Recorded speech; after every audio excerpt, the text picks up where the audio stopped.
അൻഷിത് ബിസിനസ്സിലേക്ക് ഇറങ്ങിത്തിരിക്കാനുള്ള കാരണം എന്താണ്, അല്ലെങ്കിൽ ഇൻസ്പിറേഷൻ എന്താണ്? ആക്ച്വലി ഫാദറിൻ്റെ ഒപ്പം തന്നെ ചെറുപ്രായത്തിൽ തന്നെ എന്താണ് ബിസിനസ്സിലേക്ക് ഇറങ്ങിയതുകൊണ്ട് ഒരു ജോലി എന്നുള്ള രീതിയിലേക്കുള്ള ഒരു കോൺസെപ്റ്റ് മൈൻഡിൽ വന്നിട്ടുണ്ടായിരുന്നു. ഫാദറിനൊപ്പം എന്ത് ബിസിനസ് ആയിരുന്നു? ഫസ്റ്റ് ഞാൻ ഒരു 4ാം ക്ലാസ് മുതലാണ് സ്റ്റാർട്ട് ചെയ്യുന്നത്. ആ ടൈമിലാണ് പോകുന്നത് ഫാദറിൻ്റെ ഒപ്പം. അന്ന് ഫ്രൂട്ട്സിൻ്റെ ഷോപ്പായിരുന്നു.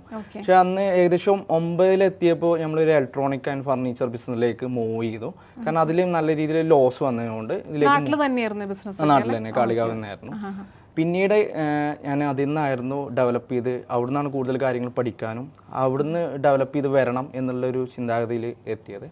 അതിനുശേഷം നമ്മൾ ഹോൾസെയിൽ ചെറിയ ചെറിയ ബിസിനസ്സുകൾ കാര്യങ്ങൾ സ്റ്റാർട്ട് ചെയ്തിട്ടുണ്ടായിരുന്നു. ഈ ക്ലോക്ക് കാര്യങ്ങളൊക്കെ തിരൂർ മാർക്കറ്റിൽ നിന്ന് എടുത്തിട്ട് എടുത്തുള്ള വണ്ടൂർ നിലമ്പൂരൊക്കെ ഏരിയകളിൽ ചെറിയ രീതിയിൽ സപ്ലൈ ചെയ്തിരുന്നു. അപ്പോൾ ഏകദേശം ഒരു 10ലൊക്കെ പഠിക്കുന്ന ടൈമാണ്. അതൊന്ന് എക്സ്പാൻഡ് ചെയ്യണം എന്നുള്ള ഉദ്ദേശത്തോടു കൂടിയാണ് പിന്നെ ഒരു മിക്സർ ഗ്രൈൻഡർ എന്നുള്ള ഒരു ബ്രാൻഡിലൊക്കെ ലാബിൽ ചെയ്തിട്ട് അതും മാർക്കറ്റിംഗ് സ്റ്റാർട്ട് ചെയ്തിട്ടുണ്ടായിരുന്നു. അതിൽ കുറേ ഇഷ്യൂസൊക്കെ വന്നതിന് ശേഷം ഞാനൊരു ചെറിയൊരു കമ്പനിയായിട്ട് ഒരു LLP കമ്പനിയൊക്കെ ആയിട്ട് രജിസ്റ്റർ ചെയ്തു. പക്ഷേ അതിലേക്ക് ഇൻവെസ്റ്റ്മെന്റ് ക്ഷണിക്കേണ്ട ഒരു ആവശ്യമുണ്ട്. ഒരു 10 CR വേണ്ടി വന്നിട്ടുണ്ടായിരുന്നു. യെസ്. അപ്പോൾ ഒരു മാനുഫാക്ചറിംഗ് യൂണിറ്റ് എന്നുള്ള ഒരു കോൺസെപ്റ്റ് ആയിരുന്നു കൊണ്ടുവന്നിട്ടുണ്ടായിരുന്നത്. അല്ല, ഇതിന്റെ ഒരു കാര്യം ചോദിക്കട്ടെ, അപ്പൊ ഇതിന്റെ പഠനം ഇതോടൊപ്പം തന്നെ അതെ. അപ്പോൾ ബിസിനസ് കാര്യങ്ങളൊക്കെ ആ ടൈമിൽ തന്നെ പല കോച്ചേഴ്സിനൊപ്പം ഒക്കെ ട്രെയിനിങ് കാര്യങ്ങളൊക്കെ അറ്റൻഡ് ചെയ്തിട്ടുണ്ടായിരുന്നു.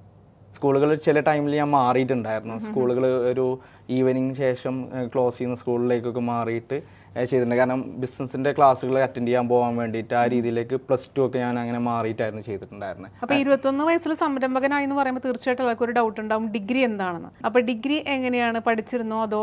ഞാൻ ജസ്റ്റ് +2 വരെയാണ് കംപ്ലീറ്റ് ചെയ്തിട്ടുള്ളത്. ഡിഗ്രി പോകുന്നത് ഇപ്പോൾ ഫ്രണ്ട് സർക്കിളിൽ അറിയുന്നതും ഉള്ള ആൾക്കാരൊക്കെ പറയുന്നതും കണ്ടതെന്ന് വെച്ചാൽ അതുപോലെ ഹാപ്പിനെസ്സിന് വേണ്ടിയിട്ടാണ് പോകുന്നത്. അതിന് എനിക്ക് വലിയ താല്പര്യമല്ല. കാരണം അതൊരു 3 ഇയേഴ്സ് മാത്രമാണ് ലൈഫുള്ളൂ.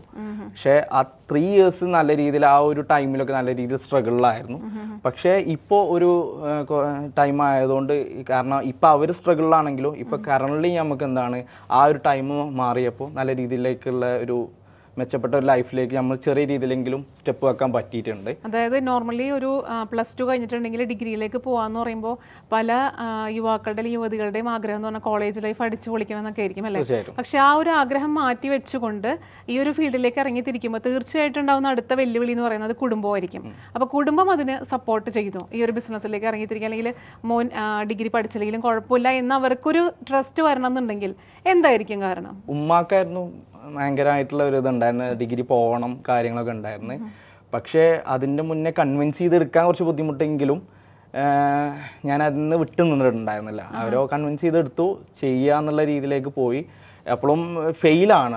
ഏകദേശം 4 വർഷത്തോളം പ്രോഫിറ്റ് ജനറേറ്റ് ചെയ്തിട്ടില്ല. സത്യത്തിൽ ലോസിൽ തന്നെയായിരുന്നു റൺ ചെയ്തിട്ടുണ്ടായിരുന്നത്. ഈ ടോട്ടലെക്സ് എന്നുള്ള ഫേമാണ് നമ്മൾ റെഡിക്ക് കമ്പനി നല്ല രീതിയിൽ ഗ്രോ ചെയ്യാൻ സ്റ്റാർട്ട് ചെയ്തത്. നമ്മൾ ആ ടോട്ടലെക്സ് എന്നുള്ള ഫേമിലേക്ക് എത്തിയപ്പോൾ, ഈ സോഫ്റ്റ്വെയർ ഫീൽഡിലേക്ക് എത്തിയപ്പോഴാണ് അത്യാവശ്യം ഗ്രോ ചെയ്ത് നമ്മൾ വന്നത്. ഈ ഫ്രൂട്ട് ഷോപ്പ് വാപ്പ നടത്തിയിരുന്നു, അവിടെയാണ് ആദ്യം പോയിരുന്നത്. അപ്പോൾ ആ ഫ്രൂട്ട് ഷോപ്പിൽ അന്നത്തെ കാലഘട്ടം എന്ന് പറഞ്ഞിട്ടുണ്ടെങ്കിൽ ഒരിക്കലും ആപ്പ് ഒന്നും ഉണ്ടായിട്ടുണ്ടാവാൻ സാധ്യതയില്ല അല്ലേ?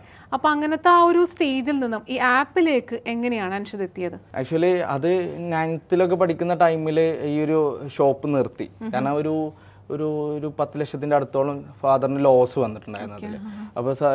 അപ്പോൾ ലോണൊക്കെ എടുത്തതിന് ശേഷം ഫാദർ ഇലക്ട്രോണിക് എൻ്റയർലി ഡിഫറെൻ്റ് ആയിട്ടുള്ള ഒരു മേഖലയിലേക്ക് പെട്ടെന്ന് സ്വിച്ച് ചെയ്തു. അമ്മമാരൊക്കെ സപ്പോർട്ട് ഉണ്ടായിരുന്നു ഫാദറിന്, അതുകൊണ്ടാണ് സ്വിച്ച് ചെയ്യാൻ പറ്റിയത്. നല്ല രീതിയിൽ സപ്പോർട്ട് ഉണ്ടായതുകൊണ്ട്. അപ്പോൾ ആ ഒരു ഫീൽഡിൽ നിന്നുകൊണ്ട് തന്നെ ഈ ഒരു കുറേ കാര്യങ്ങൾ പഠിക്കാൻ പറ്റിയിട്ടുണ്ടായിരുന്നു. അപ്പോഴാണ് ഈ ഹോൾസെയിൽ, കാരണം ആ ഷോപ്പിലേക്ക് പല ആൾക്കാർ ഹോൾസെയിലായിട്ട് പ്രൊഡക്ട്സ് തരാൻ വേണ്ടിയിട്ട് വന്നിട്ടുണ്ടായിരുന്നു. അതൊക്കെ കണ്ടപ്പോൾ നമുക്കൊരു ഹോൾസെയിൽ ബിസിനസ് സ്റ്റാർട്ട് ചെയ്യണം എന്നുള്ള ഒരു രീതിയിൽ എത്തിയപ്പോഴാണ് ചെറിയ ഫണ്ടിൻ്റെ കയ്യിലുണ്ടായിരുന്നു. അത് വെച്ചിട്ട് തിരൂർ മാർക്കറ്റിലേക്ക് ഒറ്റയ്ക്ക് പോയി. അന്ന് ലോങ് എന്നൊക്കെ പറഞ്ഞാൽ അന്നൊക്കെ ഭയങ്കര പ്രശ്നമായിരുന്നു. ഒറ്റയ്ക്ക് പോയപ്പോൾ ഞാൻ വീട്ടിൽ പറയാതെ പോയത്. അത് ഭയങ്കരമായിട്ട് പ്രശ്നം ഉണ്ടായിട്ടുണ്ടായിരുന്നു ഉമ്മാക്ക് ഭയങ്കരമായിട്ട്. കാരണം വീട്ടിൽ നിന്ന് അങ്ങനെ പുറത്ത് ആ ടൈമിലൊന്നും അങ്ങനെ പോയിട്ടുണ്ടായിരുന്നു. കുറച്ച് ലോങ് ആണ്, ഒരു ബസ്സിന് കയറി കുറച്ച് ലോങ് പോകേണ്ടിയിരുന്നു, 70 കിലോമീറ്റേഴ്സ് പോകേണ്ടിണ്ടായിരുന്നു. അപ്പോൾ എനിക്ക് ബിസിനസ് എന്നുള്ള ഒരു ആശയം മനസ്സിൽ കിടന്നിങ്ങനെ നിൽക്കുന്നതുകൊണ്ടായിരുന്നു തോന്നുന്നു എന്താ ചെയ്യാന്നുള്ളത് ചിന്തിച്ചിട്ടായിരിക്കും ആ ഒറ്റയ്ക്ക് പോകാനുള്ള റിസ്ക് ഏറ്റെടുത്തത്. അതെ. പിന്നീട് അതിൽ നിന്ന് കുറേ കാര്യങ്ങൾ പഠിച്ചു. അവിടെ എത്തിയപ്പോൾ കുറേ പ്രശ്നങ്ങളുണ്ടായിരുന്നു. കാരണം ഞാൻ ആ റൂട്ട് ഏതാണ് ഏരിയ ആണ് ഹോൾസെയിൽ ഏരിയ എന്നൊന്നും നമുക്ക് അറിയില്ലായിരുന്നു. പക്ഷെ ഒരാൾ എന്നെ ആ ഒരു ഹെൽപ്പ് ചെയ്തിട്ട് ഇന്ന ഏരിയ ആണ് ഇതിനെക്കുറിച്ച് പറഞ്ഞു തന്നു. അവിടെ കുറേ ആൾക്കാരെ പരിചയം വെച്ചിട്ട് ഞാൻ വീണ്ടും തിരിച്ചു വന്നു വീട്ടിലേക്ക്. പിറ്റേ ദിവസം തന്നെ ഫ്രണ്ടിനെയും കൂട്ടിയിട്ട് ഞാൻ പോയി. പിന്നെ അവിടുന്ന് പ്രൊഡക്ട്സ് എടുത്തു. എന്ത് പ്രൊഡക്ട്സ് ആണ് എടുത്തത്? ക്ലോക്ക് ആയിരുന്നു ചെയ്തിട്ടുണ്ട്. ഒരു ഫാൻസി ടൈപ്പ് ഓഫ് ക്ലോക്കുകൾ എടുത്തിട്ട് ഓരോ ഷോപ്പിലേക്ക് സംസാരിച്ച് കാര്യങ്ങൾ കൺവിൻസ് ചെയ്തിട്ട് എത്തിച്ചു കൊടുക്കുക എന്നുള്ള രീതിയിലായിരുന്നു. ഈ കൊറോണ വന്നപ്പോൾ ബാക്ക് ചെയ്തപ്പോഴാണ് പിന്നെ ചിന്തിച്ചപ്പോഴാണ് നമുക്ക് എന്താണ് ഒരു ഡെലിവറി ആപ്ലിക്കേഷൻ സ്റ്റാർട്ട് ചെയ്യാം. അതിന് ചെറിയ രീതിയിൽ ഇത് ഈ ഒരു മാനുഫാക്ചറിംഗ് യൂണിറ്റ് സ്റ്റാർട്ട് ചെയ്യാന്നുള്ള ഒരു ഓപ്ഷൻ ഡ്രോപ്പ് ഔട്ട് ചെയ്തു അല്ലേ? യെസ്. അത് കഴിഞ്ഞിട്ടാണ് പിന്നെ ആപ്പിലേക്ക് വരുന്നത്. തീർച്ചയായിട്ടും. അപ്പോൾ ഞങ്ങൾക്ക് അതിൽ കൂടുതൽ എക്സ്പീരിയൻസ് ഉണ്ടായിരുന്നില്ല. അപ്പോൾ പുറത്തുള്ള നമുക്ക് കുറച്ചൊക്കെ അറിയുന്ന ഒരാളായിട്ട് കണക്ട് ചെയ്ത്, ഫണ്ടിനും കുറച്ച് ലിമിറ്റേഷൻസ് ഉണ്ടായിരുന്നു. അപ്പോൾ എടുത്തുള്ള ഒരു ടീമിനായിട്ട് കണക്ട് ചെയ്തു. അപ്പോൾ അവർ ചെയ്തു തരാമെന്നുള്ള രീതിയിൽ പറഞ്ഞു. മൾട്ടിപ്പിൾ ആൾക്കാർ ചോയ്സ് നോക്കിയിട്ടുണ്ടായിരുന്നു, പക്ഷെ അഫോർഡബിൾ ആയിട്ട് ചെയ്തു തരാമെന്നുള്ള രീതിയിൽ വന്നതായിരുന്നു. പക്ഷെ അവർ ഫസ്റ്റ് സ്റ്റാർട്ട് ചെയ്യായിരുന്നു, അത് നമുക്ക് അറിയില്ലായിരുന്നു. ചെയ്ത് വന്നപ്പോൾ ഫുള്ളി ബഗ്ഗായിരുന്നു. ഞാൻ അവർക്കൊരു എമൗണ്ട് കൊടുത്തിട്ടുണ്ട്, പ്ലസ് അവരെ പറഞ്ഞിട്ട് ഇന്ന ടൈമിൽ തരാമെന്ന് പറഞ്ഞ് കുറേ മാർക്കറ്റിംഗ് ആ ടൈമിൽ ഞാൻ ചെയ്തിട്ടുണ്ടായിരുന്നു. ടോട്ടലി ഒരു 12 lakhs-ന്റെ അടുത്തോളം നമുക്ക് എന്താണ് അതിൽ ലോസ് വന്നു. ബഗ് വന്നതുകൊണ്ട് മാത്രമാണ് ഇത്രയും ലോസ് വന്നത്? അതെ, കാരണം മാർക്കറ്റിങ്ങിനും കാര്യങ്ങളൊക്കെ ആയിട്ട് നല്ലൊരു എമൗണ്ട് നമ്മൾ ഇൻവെസ്റ്റ് ചെയ്തിട്ടുണ്ടായിരുന്നു. അപ്പോൾ കറക്റ്റ് ടൈമിൽ ഇത് എന്താണ് നമുക്ക് ഡെലിവറി ചെയ്യുമ്പോഴാണല്ലോ കറക്റ്റ് ആയിട്ടുള്ള റെസ്പോൺസ് മാർക്കറ്റിന് കിട്ടുള്ളൂ. ഈ ഒരു ആപ്പ് ഡെവലപ്പ് ചെയ്യുമ്പോൾ പലർക്കും ഉള്ളൊരു ബുദ്ധിമുട്ടാണ് അതിൽ ബഗ് വരിക എന്നുള്ളത്.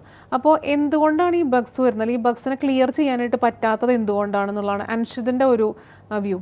ക്ലിയർ ചെയ്യാൻ പറ്റാതെന്ന് വെച്ചാൽ കറക്റ്റായിട്ടുള്ള സ്ട്രക്ചർ ചെയ്യാതെ ചെയ്തുകൊണ്ടായിരിക്കാം മേ ബി. കാരണം ഇപ്പോൾ ഞങ്ങൾ ചെയ്യുന്നത് UI ഡിസൈന് കാര്യങ്ങൾ ഇതൊരു പ്ലാൻ ആയിട്ട് വേണം നമ്മൾ ചെയ്തു പോകുന്നത്. എല്ലാം കംപ്ലീറ്റ്ലി ഇങ്ങനെ ആയിരിക്കും ആപ്ലിക്കേഷൻ എന്നുള്ളതൊക്കെ എല്ലാം കംപ്ലീറ്റ്ലി UI UX ഡിസൈൻ നമുക്ക് കാണാൻ കഴിയും. അങ്ങനെ ആകുമ്പോൾ ഔട്ട് എന്താണെന്നുള്ളത് മനസ്സിലാവും. ഇപ്പോൾ ഇവരെ സൈഡിൽ നോക്കുമ്പോൾ ഇവർ ലാസ്റ്റാണ് നമുക്ക് പ്രൊഡക്ട്സിനെ കാണിച്ചു തരുന്നത് ഇങ്ങനെയാണ് ഡിസൈനൊക്കെ വരുന്നത് എന്നുള്ളത്. കാരണം ഇപ്പോൾ ഇങ്ങനെയാണ് നമ്മൾ മൈൻഡിൽ ഉദ്ദേശിക്കുന്നതും ആസ് എ കസ്റ്റമർ ഉദ്ദേശിക്കുന്നത് വേറെ ആയിരിക്കും. അത് മാറ്റാൻ വേണ്ടിയിട്ടാണ് UI UX ഡിസൈൻ നമ്മൾ എന്താണ് ഇൻട്രൊഡ്യൂസ് ചെയ്തിട്ടാണ് കാര്യങ്ങളൊക്കെ ചെയ്യുന്നത്. അപ്പോൾ കറക്റ്റ് ഔട്ട് എന്താണെന്നുള്ളത് ക്ലയന്റിന് മനസ്സിലാക്കാൻ പറ്റും. അങ്ങനെയൊന്നും അല്ലായിരുന്നു അവർ ചെയ്തു തന്നിട്ടുണ്ടായിരുന്നത്. അപ്പോൾ നമുക്ക് എന്താണ് കറക്റ്റ് നമ്മളെ വിഷനും അവരുടെ വിഷനും തമ്മിലുള്ളൊരു ഗ്യാപ്പ് ഉണ്ടായിരുന്നു.